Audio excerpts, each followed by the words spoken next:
Nós temos aqui uma questão do Enem de 2015 e ela inicia explicando um pouco sobre o índice pluviométrico que mede a quantidade de chuva em uma certa região durante um certo período de tempo. Ela explica como é feito o cálculo, porque é de acordo com o nível da água da chuva acumulada em 1 metro quadrado. Ou seja, se o índice for de 10 milímetros, por exemplo, significa que a altura do nível da água acumulada em um tanque aberto, em formato de um cubo com 1 metro quadrado de área da base, é de 10 milímetros.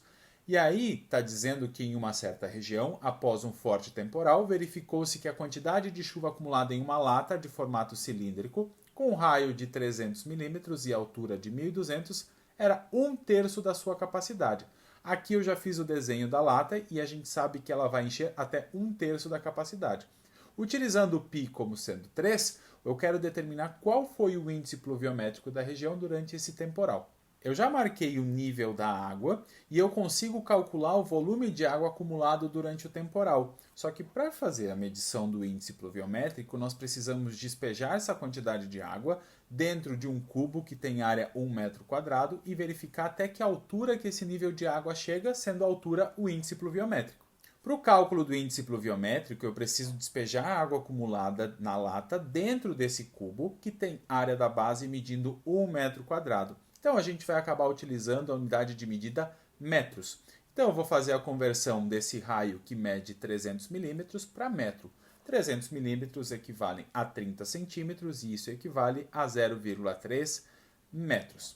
No caso da altura, nós temos 1.200 milímetros, que equivalem a 120 centímetros, que é a mesma coisa que 1,2 metros. Então eu vou calcular o volume da água acumulada dentro desse cilindro e nós sabemos que é 1/3 do volume total do cilindro. Então vai ser 1/3 da área da base, que é π vezes o raio ao quadrado, 0,3 ao quadrado, vezes a altura, que é 1,2.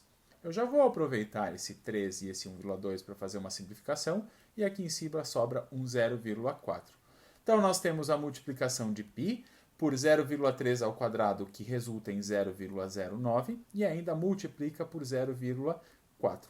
Para fazer essa multiplicação de número com vírgula, uma dica é o seguinte: 9 vezes 4 dá 36. Como eu tenho 3 casas depois da vírgula, 2 aqui, vai ter que ter 3 casas depois. Então eu coloco 36, vai ter que ter mais um zero aqui, e o resultado dá 0,36 π. Só que lembrem que o π é 3, então eu vou trocar e multiplicar por 3, vai ser 0,036 vezes 3, e o resultado disso aqui dá 0,108 metros cúbicos. Essa quantidade de água foi despejada aqui nesse cubo, e ele vai ficar até um certo formato, e nós precisamos determinar essa altura h. Se nós ignorarmos o fato de ter um cubo, nós podemos pensar que a água ocupa um certo paralelepípedo. E para calcular esse volume, nós sabemos que é a área da base vezes a altura. O volume é o volume de água que tinha dentro da lata, 0,108. Nós sabemos que a área da base é de 1 metro quadrado, então a gente já pode substituir.